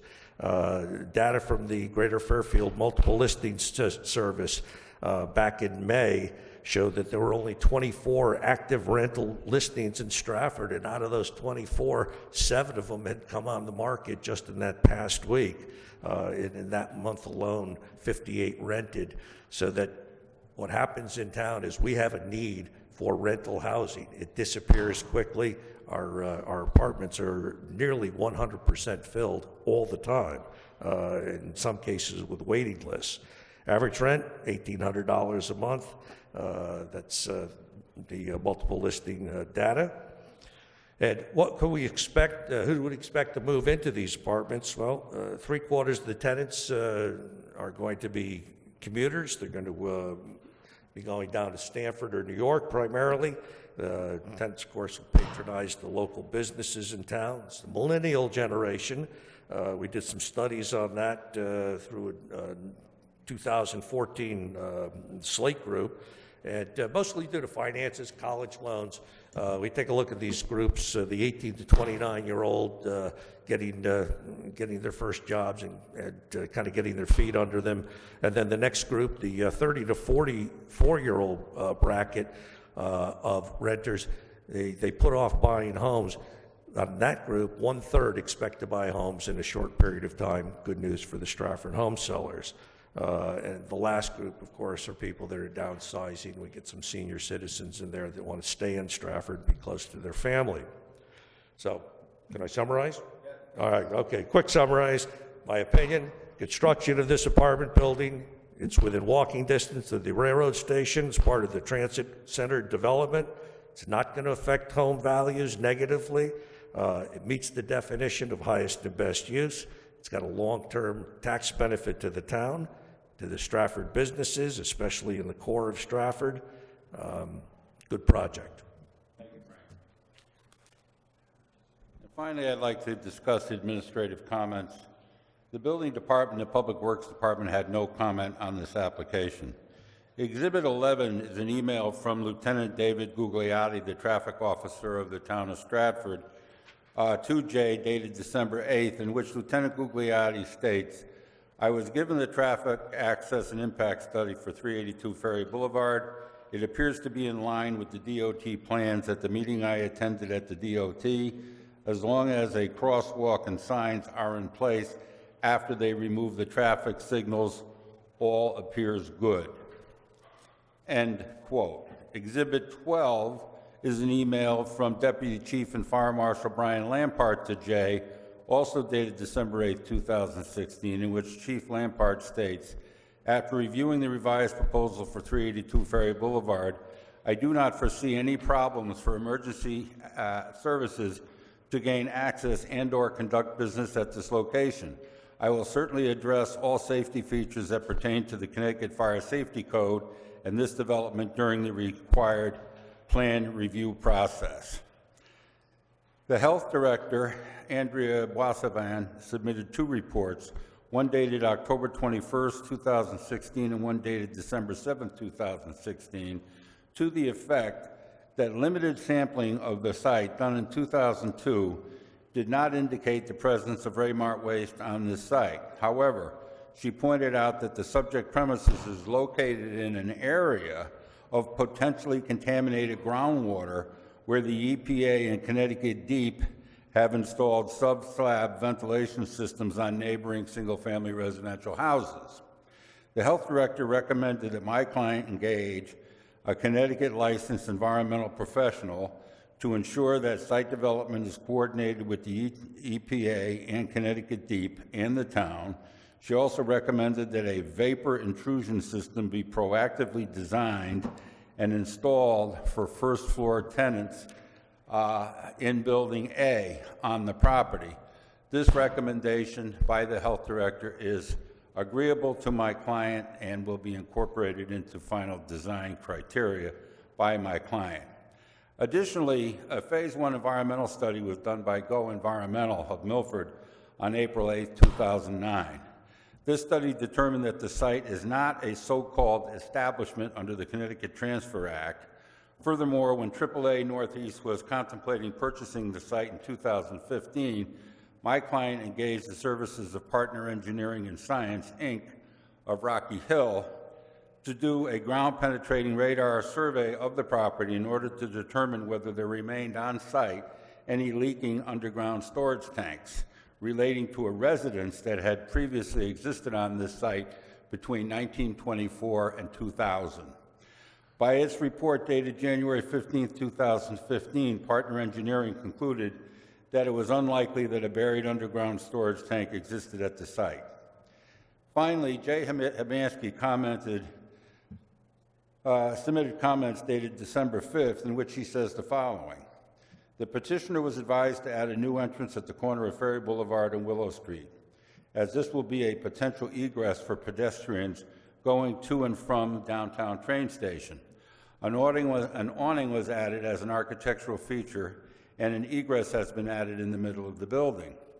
While the petitioner's attempt to satisfy the staff recommendation is appreciated, a more prominent corner entrance that is actually on the corner of the structure is preferred. A visual example is provided in zoning regulations, pages 102 and 101, and is included on page 3 of Jay's comments. In response to Jay's comments, as had been previously indicated by the architect, my client has modified the plans for Building A, which is the building on the corner of Ferry Boulevard and Willow, so that the entrance that Jay was asking for has been incorporated into that corner of the building. The idea being that people walking down East Broadway from the train station will enter the building at the closest entrance, which would be on the corner of Willow and Ferry Boulevard. As you know, Pat Rose and Manny Silva have just described some of the details of the site plan as they relate to stormwater, landscaping, site lighting, and architectural modifications. They've also addressed issues raised by the town engineer, the conservation administrator, and the health director. I'd like to thank Jay, actually, for his input and suggestions as to various site plan iterations we had contemplated prior to this final submittal. As Jay intimates in his comments, our initial plans did not reflect the aesthetic considerations vis-a-vis the views from Willow Avenue and Ferry Boulevard, which this plan accomplishes, and I wish to thank Jay for his help in pointing us in the right direction. Now, I want to discuss the special case approval criteria that you are supposed to consider under Section 20.2.1 of the zoning regulations in deciding whether to approve or deny a special case application. Section A says the proposed use will be in conformance to all the requirements of the district in which it is located. Here we comply 100% to that stipulation. We have a TOD residential apartment use in a mixed commercial and residential zone. Based upon the current zoning regulations, our plan of development conforms in all respects to the zoning regulations, and no variances are being requested whatsoever for this project. B, the location, size, and intensity of the use shall be compatible and harmonious in relation to the size of the property and existing neighborhood development. Here, our proposed plan provides for coverage of just 33.1% of the site, where 40% coverage is allowed. We are maintaining 28.6% open space, where we are required to only maintain 15% open space. Certainly, the size and intensity of this proposal is compatible and harmonious with the neighborhood development, especially given the existing commercial development across Willow Avenue and up and down Ferry Boulevard. C, the proposed use shall be in conformance with the town plan of development. The town plan of development, by the way, is a document that's created by the Planning Commission every 10 years. It looks at the development of the town and makes recommendations for how the town is supposed to be developed over the next 10 years. The last one was done in Stratford in 2014. This page 21 of the plan of development has the future development map, which shows what's supposed to happen in the next 10 years vis-a-vis the plan of development's recommendation for future development. This site is designated as a transit-oriented development location. D, the design, location, and details of the proposed use shall not adversely affect safety in the streets nor increase traffic congestion in the area. You've already heard from our traffic engineer who pointed out that there will be no change in the overall level of service as a result of traffic generated by the proposed residential development. Furthermore, all approaches will continue to operate at the same level of service and with minimal project delay during both peak hours. E, the emission of noise, light, smoke, odor, gas, dust, or vibration shall not be adversely affect land, water, or air quality. Here, the town health director has raised an issue regarding groundwater monitoring, and my client has agreed to install a vapor intrusion system for first-floor dwelling units and will engage a licensed environmental professional to work with the EPA and Connecticut DEEP and the town in the development of this property. F, the proposed use shall not adversely affect tax valuation of neighboring properties. As you can see from the architectural rendering of the exterior of the proposed building, the structure is very attractive and well landscaped and presented. You've also heard from Frank Del Vecchio that the developer of the site, as proposed, the development of the site rather, will have no adverse impact on tax valuation of neighboring properties. G, the proposed use will not create any police or fire hazards. As you can see from Exhibits 11 and 12, I believe, the two memos from the fire department and the police department, they have no negative comments regarding this application. Now, I want to remind those of you, maybe not remind you, but I want to explain to those of you who have not been on this commission for a long time how this whole transit-oriented development concept began. Approximately 6 or 7 years ago, the Planning Commission hired a consultant to analyze the parking versus walking behavior of people who use the train station to get to and from work. The result of that study, which I believe cost $50,000 or $60,000 at that time, was that people will walk up to a half a mile to the train station from where they live or park their car. They won't walk more than a half a mile, but they'll walk a half a mile. As a result of that study, the Zoning Commission created the first transit center development regulation, which was approved in 2010 or 2011. A map showing all properties within a radius of a half a mile from the train station was incorporated into the regulation, and standards were set for the approval of apartment complexes within that radius area, the idea being that people who take the train to or from work would live up to a half a mile from the train station and walk to the station rather than take their cars. Obviously, the impetus for this study at that time was the fact that the town had inadequate parking at the train station. People were